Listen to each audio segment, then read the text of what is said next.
तो कुछ मित्रों ने कुछ समय से आग्रह किया है कि अपने बारे में कुछ और बताइए। एक तो शायद वीडियो बनाया था कुछ दिन पहले। तो मतलब ऐसी बातें बताने में फ़ायदा रहेगा जो औरों के भी काम की हों, क्यों घटनाएँ तो बहुत सारी होती हैं ज़िंदगी में। तो कुछ-कुछ टेंडेंसीज़ कुछ-कुछ ऐसी घटनाएँ मैं बताऊँगा जिससे थोड़ा-सा अब जब मैं देखता हूँ उन उन चीज़ों को पीछे, तो मुझे अपने बारे में ज़्यादा क्लैरिटी आती है कि मैं जिस तरह का इंसान हूँ तो उससे रिलेटेड वो घटनाएँ थी। तो एक चीज़ तो ये कि बचपन से ही कोई पूछता था तू बड़ा होके क्या बनेगा? तो मैं बोलता था मैं साधु बनूँगा। जैसे और लोग बोलते हैं ना कि मैं डॉक्टर बनूँगा, मैं पुलिस में जाऊँगा, मैं ये करूँगा और ये मुझे किसी ने सिखाया नहीं था। क्योंकि गाँव में साधु लोग आते थे और एक गाँव में मंदिर था तो उसके पास रहते थे वो रात को। और खाना बना रहे हैं, सुबह फिर चल पड़े। तो उनकी ज़िंदगी मुझे बहुत ही आकर्षक लगती थी। ऐसे ही चलते रहो और कोई चिंता नहीं है। तो एक तो वो और वो मेरा शायद बदला नहीं कभी। जब कॉलेज में गया थोड़ा-सा कन्फ्यूज़्ड हुआ कुछ साल, लेकिन उसके बाद फिर मेरी डायरेक्शन वही बन गई कि अब साधु की परिभाषा बदलती गई। कमंडल वाला साधु बचपन में जो इमेज थी, वो बदलता गया। तो साधु का अब ये हो गया कि अटैच्ड नहीं सांसारिक चीज़ों से। तो बीच-बीच में मैं एक्सपेरिमेंट्स भी करता था, अटैचमेंट के एक्सपेरिमेंट्स। एक मेरे पास साइकिल थी, ये बाइसिकल थी और मुझे उससे काफ़ी प्यार हो गया, नया-नया मैं सीखा भी था चलाना और तो काफ़ी अच्छा चलाने लग गया था और उससे काफ़ी अटैचमेंट भी था, उसको खूब साफ करता था रोज़। एक दिन अचानक मुझे लगा कि ये मैं इस अटैचमेंट को देखना चाहता हूँ। तो बरसात का मौसम शुरू हो गया था, मैंने उसको बारिश में छोड़ दिया। तो 15 दिन हो गए, तो एक कोचिंग इंस्टीट्यूट में चला रहा था और एक स्वीपर आता था। उस स्वीपर ने ऐसी रिक्वेस्ट की कि थोड़ा पैसे की ज़रूरत थी, क्या ये नहीं हो सकता कि मैं थोड़ा-सा यहाँ झाड़ू लगा दूँगा? मैंने कहा झाड़ू तो मैं खुद ही लगा देता हूँ, नहीं कि तब उस बहाने आप मुझे थोड़ा पैसे दे देते, तो मैंने कहा ठीक है। तो स्वीपर रोज़ आए और देखे उस बाइसिकल को। देखते जब 15 दिन हो गए, उसने कहा कि बाबूजी ये जो साइकिल है आपका ये खराब है? मैंने कहा नहीं खराब नहीं है, तो नया है, अभी कुछ दिन पहले लिया था। तो कि ये तो खराब हो रहा है बारिश में। तो मैंने कहा तुम क्या बोलना चाहते हो? कि आपको यूज़ नहीं करना तो मुझे दे दो। तो मैंने कहा ले ले और मुझे कोई दुःख नहीं हुआ। तो एक तो ये था कि वैराग्य मेरा पहले से था, बचपन से था और दूसरा क्रिएटिविटी का संस्कार भी बचपन से था। बहुत जब मैं छोटा था मैंने अपने गाँव के बारे में एक गीत लिखा था, कुछ लोगों को सुनाया भी। तो वो संस्कार भी था, संगीत का, कला कला भी मैं काफ़ी करता था घर में, छोटा-सा जब। वो सारी चीज़ें अभी स्कूल में काम आई। तो क्रिएटिविटी का संस्कार था, उसमें मुझे बहुत मज़ा आता था। एक चीज़ और कि कॉम्पिटिशन की प्रवृत्ति नहीं थी। तो मैं औरों से आगे निकल जाऊँ, ऐसा वाला नहीं था। मार्क्स मेरे बहुत अच्छे आते थे क्लास में, हमेशा ही फर्स्ट आता था, पर उसका कोई मीनिंग नहीं था। तो शायद इसलिए कि बचपन में पिताजी ने बोला था कि भई ये स्कूलों में जो होता है ये तो असली ज्ञान है नहीं, ये भी कारण हो सकता है। लेकिन एक घटना कॉलेज की है, मेरा एक दोस्त जा रहा था वॉलीबॉल खेलने, अभी नया-नया दोस्त बना था।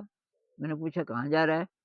आजा तू भी आजा कि वॉलीबॉल की टीम का फाइनल सिलेक्शन हो रहा है और वो कोच भी आएँगे, और मैंने कहा यार वॉलीबॉल का शौक तो मुझे भी है, कि फिर आजा। तो मैं चला गया और हम जब खेल रहे थे तो बीच में कब कोच आया मुझे पता नहीं चला।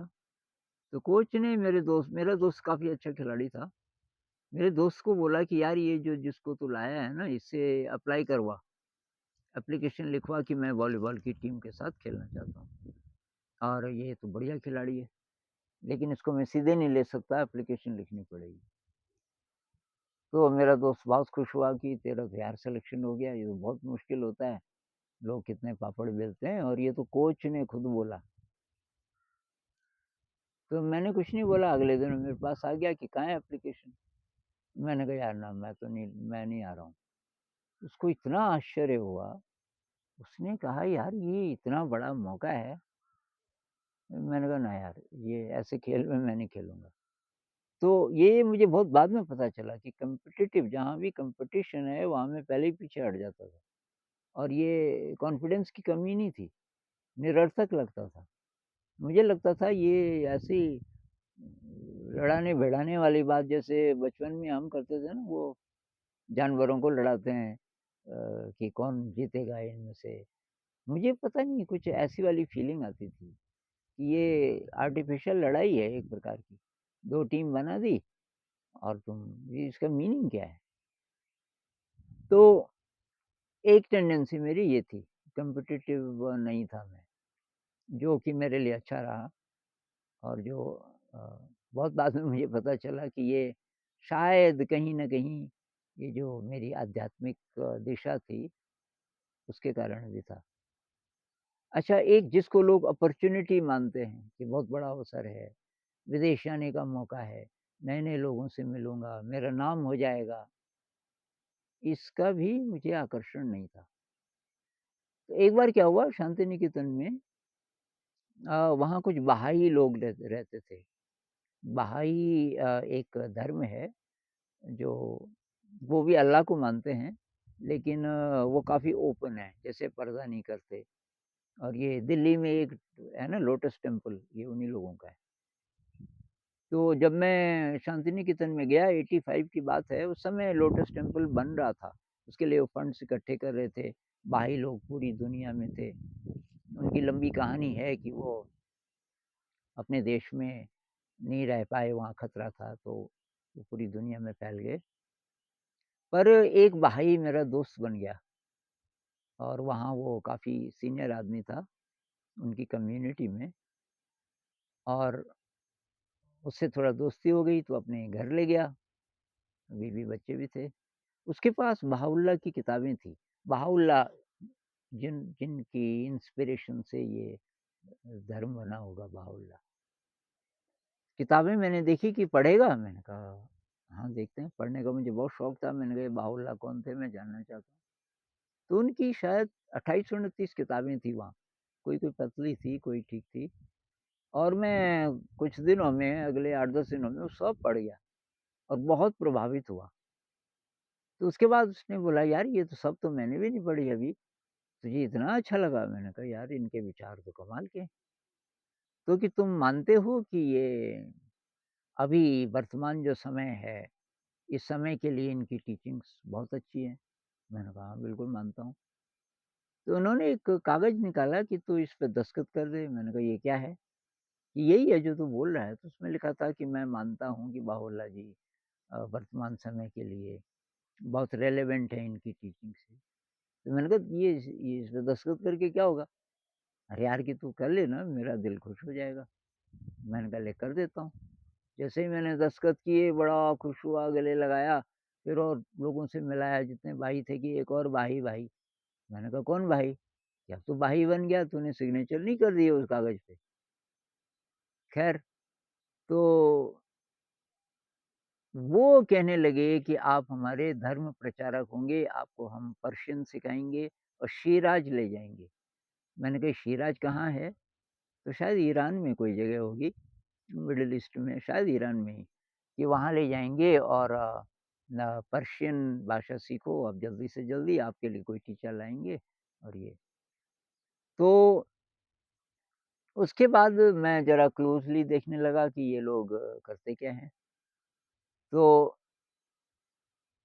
फिर मैंने धीरे-धीरे देखा, मैंने कहा यार तुमने तो नया धर्म बना दिया। बाउल्ला जी ने ये थोड़ी बोला था। बाउल्ला जी ने बोला था कि जितनी भी प्रेयर्स हैं सब गॉड की प्रेयर्स हैं, उसी चीज़ की हैं। अल्लाह बोलो, ईश्वर बोलो, कृष्ण बोलो, बुद्ध बोलो, बाउल्ला जी ने ऐसा बोला। और कोई भी प्रेयर चाहे वो भगवत गीता से हो, चाहे कुरान से हो, चाहे बाइबल से हो, वो उसी शक्ति की प्रेयर है। तो ये तो एक नया धर्म है और आप उसको इस तरीके से चला रहे हो कि ये अलग ही चीज़ है। तो उन्होंने कहा, "तू हमें सिखा रहा है? अभी-अभी तो तूने दस्तखत किए उस कागज़ में।" मैंने कहा, "अभी देखो बाउल्ला जी जो बोले हैं उस हिसाब से मैं हूँ असली भाई और आप लोग नहीं हो। क्योंकि मैं भाई हूँ इसका कोई शब्द का कोई मीनिंग नहीं है। असली बात ये है कि सारे धर्म समान हैं। जो ईश्वर को जिस भी रूप में जो ले, वो एक ही शक्ति है। एक ही शक्ति है तो नए धर्म की आवश्यकता नहीं है। ख़ैर उनका और मेरा मतभेद हो गया, पर वो जो अपॉर्च्युनिटी थी बाद में मेरे दोस्तों ने बोला, "यार वो तो ठीक तो था, शिराज़ चला जाता, ये चला" मैंने कहा नहीं, मैं बंधन मेरे को और दूसरी बात डिसऑनेस्टी भी होती। मैं क्योंकि ऑर्गेनाइज़्ड रिलिजन में मेरा नहीं था विश्वास। एक और घटना हुई, ये एक जर्मन लड़की थी, शांति निकेतन में, उससे थोड़ा दोस्ती हो गई, तो उसने बोला यार तू मेरे साथ कलकत्ता आ जा 2 दिनों के लिए। तो कलकत्ता में एक मेरी रिलेटिव रिलेटिव क्या उनको दीदी बना दिया था मैंने, वीणा अला से एक थी, वो मराठी की head of department Shanti Niketan में। मैंने कहा वो वहाँ रहती है, तो वहाँ रह लेंगे रात को। पर काम क्या है कि ये पासपोर्ट का थोड़ा चक्कर है, वीज़ा पासपोर्ट को उस ऑफ़िस में जाना है। तो मैंने कहा चल। अब हम वहाँ गए तो रात रहे वीणा जी के घर, सुबह पासपोर्ट ऑफ़िस में उसने काम किया। अभी बज रहे होंगे सुबह के 10:30 11, 11 साढ़े 11। तो रास्ते में उसने कहा कि एक मेरी जानकार हैं, मुझे ज़रा उनसे मिलना है। मैंने कहा जा तू मिला, मैं किसी दुकान पे बैठ जाऊँगा कि नहीं, नहीं तू भी आ जा कि बहुत थोड़ी देर के लिए काम है। तो वहाँ एक लेडी थी, मिडल एज्ड मतलब कि 45-50 साल की रही होगी और उसने अचानक मेरे को पूछा कि तुम्हें क्या किसी गान-टान जानो? मतलब गाना आता है? मैंने तो मुझे 2-3 गाने मैंने सीख लिए थे रवींद्र संगीत जिसको बोलते हैं, रवींद्रो संगीत बोलते हैं बांग्ला में। तो मैंने कहा एक तो आता है, तो हारमोनियम ले आई, मैंने कहा हारमोनियम तो आप ही बजाओ, मुझे उस समय बजाना नहीं आता था। तो मैंने एक गाया, आकाश भोरा सूर्य तारा, विश्व भोरा प्राण, ताहारे माझखाने, आमी पेची मोस्तान ऐसे-ऐसे वो गाना है। गाना गाया और बस कहने लगी तेरी बस इसी आवाज़ की तलाश थी। उस समय ज़रा मैं अच्छा गाता था और इसी की तलाश थी और मेरा एक सिंगिंग ग्रुप है, फिर एल्बम लाई और उस एल्बम में फ़ोटोज़ हेमंत कुमार जी के साथ भी, उस ज़माने में बहुत कमाल के सिंगर हेमंत कुमार अ, और बांग्लादेश और कहाँ-कहाँ जाती रहती थी। किसी बहुत बड़े आर्मी ऑफ़िसर की बीवी थी। तो क्या हुआ कि बस कि तुम तो अब आप उस लड़की को बोला कि तू जा जर्मन लड़की को, ये तो यहीं रहेगा। अब मैंने कहा नहीं मैं आऊँगा फिर दोबारा अभी शांति निकेतन में सामान है, कि क्या सामान? कपड़े होंगे। हाँ, मैंने कहा कपड़े भी हैं कि और क्या है? तो सब यहाँ से ले लेंगे और कहीं जाने की ज़रूरत नहीं। और जर्मन लड़की भी बड़ी हैरान हुई कि इसने तो इसको पकड़ ही लिया और अभी की बस 10 दिन का रिहर्सल करना है, हमको पहले बांग्लादेश जाना है और मेल मेल वॉइस की बहुत कमी 2 लड़के हैं कि उनकी आवाज़ ज़रा मुझे अच्छी नहीं लगी और तेरी आवाज़ बहुत बढ़िया है। तो अगर मैं मान जाता, तो बस तब मैं उसके ग्रुप के साथ होता, पता नहीं कहाँ-कहाँ जाता, जीवन की पता नहीं कौन-सी दिशा होती। लेकिन मुझे ऐसा लगा कि किसी ने पकड़ लिया मुझे और एकदम जैसे गुलाम बना दिया। उसको मैंने कहा नहीं, नहीं मुझे एक बार तो जाना पड़ेगा। थोड़ा दृढ़ता से बोलना पड़ा। मैंने कहा शांति निकेतन, अच्छा कि कब? तो कब? आज ही चले जाओ और कल आ जाओ। अच्छा मैंने कहा, तो थोड़ा मुझे मालूम था मैं नहीं आऊँगा, अब वहाँ से छूटना ज़रूरी था। जब मैं बाहर आ रहा था तो वो जर्मन लड़की की तो फिर तू जा रहा है? अरे मैंने कहा कहाँ जा रहा हूँ? कि अपॉर्च्युनिटी तो है। उसको बात कुछ-कुछ समझ आ रही थी कि तू इस ग्रुप में तेरे को सिंगिंग का भी शौक है, वो भी तारीफ़ कर रही है। अरे मैंने कहा नहीं भई ये नहीं है, मैं क्या चाहता हूँ मुझे नहीं पता पर ये नहीं चाहता मैं। तो ऐसी घटनाएँ और भी हैं काफ़ी सारी लेकिन कुल मिला कर के ये कि कुछ-कुछ टेंडेंसीज़ ऐसी मेरी पहले से थी, जिनसे मुझे मदद मिली आध्यात्म में थोड़ा गहरे जाने की। तो अभी इतना ही काफ़ी होगा मेरे ख्याल